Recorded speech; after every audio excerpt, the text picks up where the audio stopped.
In case of a failure, in case of a fan fault where we have lost both the blower and extract fan, or indeed we have put the blower and extract fan into the override position via the overhead panel, the skin heat exchanger works, but now air is tapped from the air conditioning system.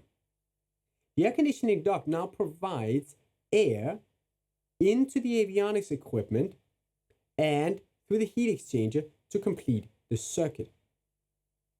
This airflow right here is from the air conditioning system, as we know, cooled, so provides the required temperature for the ventilation system.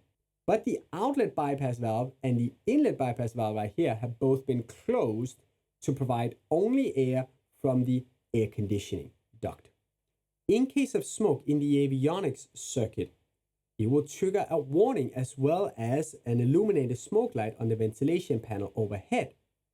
The smoke detector, as I've illustrated right here, sits right after the extraction fan and is continuously sampling the air going around inside the circuit. In a smoke circuit, air is taken from the air conditioning duct and is then passed over the avionics compartment as well as the cockpit controls for cooling and passes via the extraction fan out overboard. There is no recirculating, there's no heat exchanging, it is just a constant flow of air through the avionics.